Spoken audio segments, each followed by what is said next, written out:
자, 우리가 기대를 하던 카카오에 대한 타점 이제 임박했습니다. 여러분들 절대 매도할 때 아니라고 제가 말씀을 드렸죠.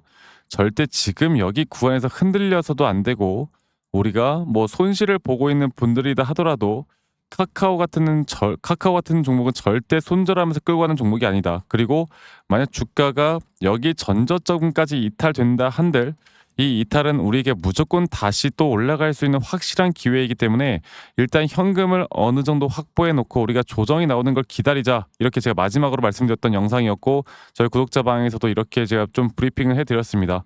자, 그러면 이 카카오 같은 경우 주가에 대한 반등 과연 어디서 또 어떻게 나올지, 그리고 또 카카오에 대한 뭐 사법 리스크나 여러 가지 또 그 알리바바에 대한 뭐 여러 가지 이야기들이 많잖아요. 근데 오늘 제가 그런 시시콜콜한 이야기들보단 정확하게 이 종목에 대한 타점과 또 수급에 대한 연동을 좀 통해서 여러분들에게 왜 더 하락을 할 건지, 또 하락을 하면 어디까지 하락할 건지, 만약 하락하지 않고 반등이 나온다라고 하면 또 다른 어떤 흐름들이 나올 건지에 대해서 말씀을 좀 드릴게요.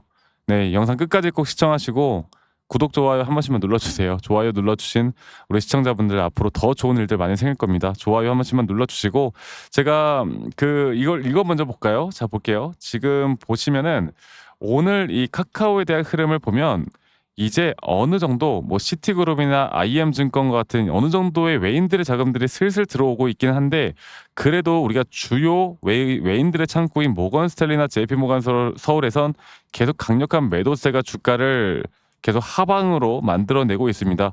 물론 밑꼬리가 좀 달리기는 했지만 아직 이 추세가 아마 많은 또 개인 투자자분들은 여기선 그래도 좀 매수를 해야 되겠지라는 생각을 하시는 분들이 있을 거예요. 그래서 이걸 좀 볼까요? 오늘 종합적으로 볼 때 결국 개인들이 매수를 했거든요. 물론 아까 말씀드렸던 외인들의 매수량도 분명히 있었지만 이 개인들이 순매수량을 좀 강력하게 보이면서 오늘 주가에 대한 뭐 약간의 방어를 개인들이 해줬다 이렇게 보시면 되겠는데 두 가지 정도의 케이스, 그리고 거기에 따른 앞으로의 대응 전략은 조금 더 차트를 디테일하게 좀 보고 말씀을 좀 드리도록 하겠습니다. 자, 카카오 좀 차트를 좀 보고 말씀드려보자면 일단은 제가 보고 있는 관점은 딱 이거예요. 이게 상승에 대한 파동이 이게 초보자가 보더라도 이 임펄스 파동이 너무나 이쁘게 나왔거든요. 그리고 이 임펄스 파동에서 이 단기적인 고점에 대한 시그널 또한 너무나 이쁘게 나왔던 종목이었기 때문에 우리가 1차적인 매도를 하나의 파동이 끝나는 그 지점에서 1차적인 매도를 진행을 했고, 그리고 나서 조정 구간이 이렇게 ABC로 떨어져야 된다라는 걸 제가 계속 강조드렸는데 이게 주가가 추세가 떨어질 때 그러니까 뭐 때문에 떨어뜨릴까 내가 좀 궁금하긴 했어. 근데 결국 사법 리스크 터뜨렸고 알리바바 터뜨렸고 또 카카오톡 UI 터뜨렸고 이 주주들이 실망할 수밖에 없는 내용들을 계속 내고 있단 말이죠. 그리고 일반적으로 상승에 대한 추세가 이렇게 끝났을 때 조정은 어디까지 온다? 0.382 구간까지 왔다가 주가가 반등이 나오는 경우가 거의 90% 이상이다라고 말씀드렸죠. 이거 하나만 기억하세요. 예전에도 그랬어요. 그리고 우리 친구인 네이버 주가를 볼까요? 네이버도 이미 추세가 한 번 이전에 하나의 파동이 끝난 뒤에 거의 50% 가까이 조정, 60% 가까이 조정이 나왔을 때도 마찬가지로 이런 자리에서 고점 대비 저점 이어봤을 때 하나의 파동이 끝났을 때 조정 구간은 약 0.382에서 반등이 온다. 이런 것들을 알고 가셔야 돼요. 여러분들이 알고 가는 게 너무나 중요하고 이런 걸 모르면 주가가 하락에 나왔을 때 이게 왜 하락에 나오는지 진짜 끝난 건지 이런 걸 판단하기가 힘들잖아요. 그래서 이 추세가 깨지는 그 단계에서 우리가 매수 타점을 잡아 나갈 건데 이 정확한 매수 타점이 정확히 어디서 나올지는 아직 몰라요. 제가 이 정확한 이 실시간 대응이나 타점들은 저희 구독자분들하고 함께 해 나갈 겁니다. 많은 분들이 또 저희 구독자방에 참여하고 계신데 이 카카오만큼은 우리가 카카오페이, 카카오뱅크 많지만 카카오 그룹주들을 제가 좀 같이 보고 있고, 그리고 이 조정 단계가 나온 뒤에 나오는 상승에 대한 파동 안에서 우리가 또 이 임펄스에 대한 고점을 정확하게 판단해서 매도하는 거, 그리고 앞으로 장기적으로 앞으로 상승이 나온다고 볼 때 이런 파동에 대한 조정과 상승은 계속 반복될 겁니다. 그러면 이것만 우리가 잘 파악해도 얼마나 큰 수익을 보겠습니까? 그리고 심리적으로 더 안정감을 가져가면서 끌고 갈 수가 있겠죠. 제가 앞으로 저희 구독자분들 지금 많은 이런 타점들과 카카오에 대한 주가의 방향성을 저도 마찬가지로 여러분들과 함께 같이 만들어 나갈 것이기 때문에 아직까지도 저희 구독자방에 참여하지 못하신 분들이거나 저와 함께 하고 싶으신 분들은 이 밑에 있는 번호로 저에게 카카오라고 저에게 문자 한 통 남기시면 되겠습니다. 늦지 않게 남기시길 바라겠고요.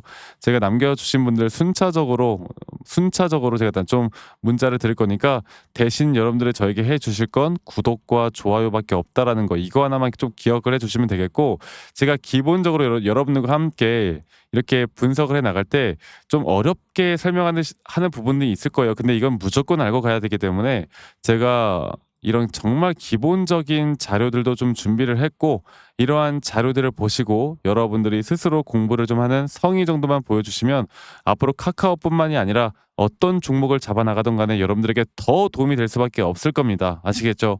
그래서 카카오 제가 앞으로 이 좋은 흐름 앞으로의 대응, 앞으로의 전략 이런 것들을 저희 구독자분은 한 분도 빠짐없이 다 도움을 드리기 위해서 제 노하우들을 다 공유를 해 나갈 거니까 이 부분 꼭 놓치지 말고 저와 함께 만들어 나가면 되겠다 이 말씀 드리겠고 제 영상 밑에 이 더보기란을 눌러 보시면 또 링크가 하나 있는데요. 설문지 링크예요.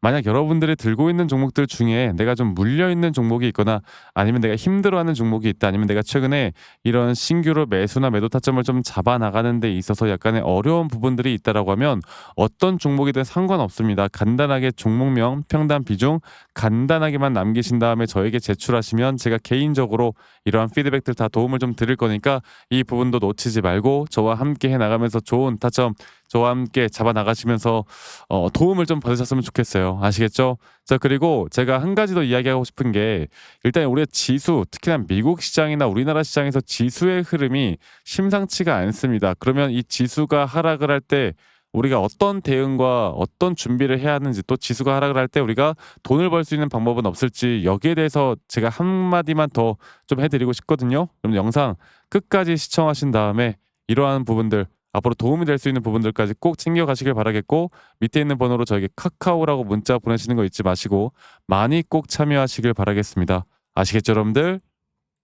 네, 여러분, 영상 끝까지 또 시청하신 우리 시청자분들을 위해서 제가 이 코스피 또는 나스닥 이 지수의 흐름에 따라 우리가 하락장에서도 돈을 벌 수 있는 방법들에 대해서 좀 이야기를 해드릴까 하는데 코스피 지수 같은 경우는 이걸 좀 볼게요. 코스피 지수가 최근 7월 31일에 분명 이렇게 고점을 찍었지만 최근에 이렇게 고점을 돌파하는 단계에서 분명 주가의 가격은 상승이 나왔지만 보시는 것처럼 RSI 고점이 계속 낮아지는 그리고 일반적으로 이런 자리에서 고점을 넘겼을 때 일반적으로 주가의 가격은 상승이 나왔지만 이런 RSI가 하락하는 그런 단계에선 하락이 나올 가능성이 한 거의 80% 가까이 됩니다. 근데 그런데도 불구하고 주가가 한 번 더 고점을 뚫었단 말이죠. 그리고 그런데도 불구하고 RSI는 또다시 하락이 나오는 우리가 이런 걸 뭐라고 한다고?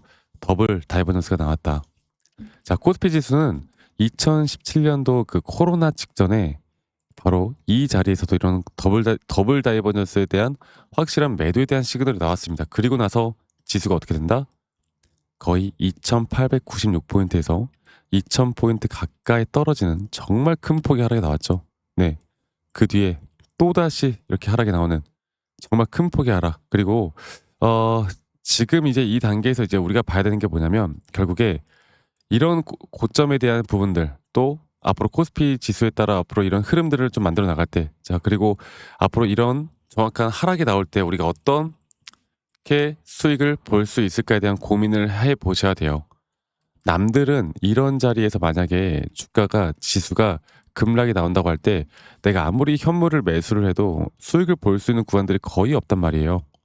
그러면 이런 하락장에서도 분명 다른 또 지수의 움직임에 우리가 투자를 해서 하락에 배팅을 해서 우리가 돈을 벌 수 있는 기회를 만들어 가야 돼요. 이거는 비단 코스피뿐만 아니라 우리가 나스닥 차트만 보더라도 알 수가 있는 부분이에요. 나스닥 차트를 보더라도 이런 단기적인 상승에 대한 임펄스 파동이 나왔기 때문에 지금 나스닥도 이제 우리가 9월 달 있을 금리나 또 최근에 여러 가지 관세에 대한 이슈들 또 불확실성들 또 최근에 알리바바에서 뭐 엔비디아 H20 칩을 어떻게 한다? 지금 뭐 개발한다는 소식에 약세장으로 막 끝나고 지금 난리가 났잖아요. 그 딥시크 터졌을 때도 보면 지수가 여기서 여기까지 크게 빠졌단 말이야. 딥시크 터졌을 때도. 그러니까 이런 장들을 우리가 좀 볼 때 결국에 지수가 하락을 해도 수익을 볼 수 있는 구간들을 우리가 만들어 가야 돼요. 제가 앞으로 저희 구독자분들과 함께 나가는 건 현물 투자의 매수 매도 타점도 중요하겠지만 이런 지수가 하락을 할 때 어떻게 우리가 수익을 볼 수 있을까? 제가 이런 부분들을 저희 구독자분들과 계속 함께 만들어 나갈 예정입니다. 아시겠죠? 지금 오히려 우리가 수익을 볼 수 있는 고점에 대한 구간들, 앞으로 하락할 때 내가 수익을 어떻게 볼 수 있을지에 대한 너무나 좋은 타이밍이기 때문에 이런 부분들 여러분들 놓치지 말고 저와 함께 나가면서 이런 부분들에 대해서 이제 좀 도움을 받고 싶다라고 하시면 말씀드렸던 대로 이 밑에 있는 번호로 저에게 지수라고 합시다. 지수라고만 문자 한 통 남기시면 되겠습니다. 아시겠죠? 지수라고 문자 한 통 남기시면 되겠고, 말씀드렸던 대로 저희 구독자분들과 제가 함께하고 있으니까요. 구독, 좋아요 한 번씩만 눌러주시고, 앞으로 우리는 하락을 하던 상승을 하던 어떻게 우리가 이런 타점을 정확하게 잡을 수 있을까에 대해서 고민을 많이 해봐야 돼요. 그리고 제가 본 영상에서도 말씀을 드렸지만 결국에 우리는 이런 기준과 원칙을 어떻게 세워나가고 이런 기준과 원칙에 따라 매수나 매도에 대한 시그널을 정확하게 판단을 해야 되고, 그리고 우리의 기준과 원칙이 확률이 높은 자리라고 할 때 이런 확률이 높은 자리에서 우리가 반복적인 매매를 하는 게 정말 중요합니다. 네. 그래서 하락을 할 때나 상승을 할 때나 우리가 이 두 가지, 또는 내가 만약에 현물을 매수해서 약간의 불안감이 든다고 했을 때 또다시 이런 해치 물량들을, 어떻게 보면 선물 시장의 숏이라고 하죠. 이 숏 물량들을 좀 잡고 있는 게 정말 안전하게 또 우리가 수익을 볼 수 있는 그런 전략이 될 수가 있기 때문에 이러한 부분들 여러분들 놓치지 말고, 여기에 대해서 궁금하거나 저와 함께 좀 해 나가고 싶다라고 하시는 분들은 지수라고만 밑에 있는 번호로 저에게 문자 한 통 남기시고 이런 도움들 꼭 받아가시길 바랄게요. 아시겠죠, 여러분들?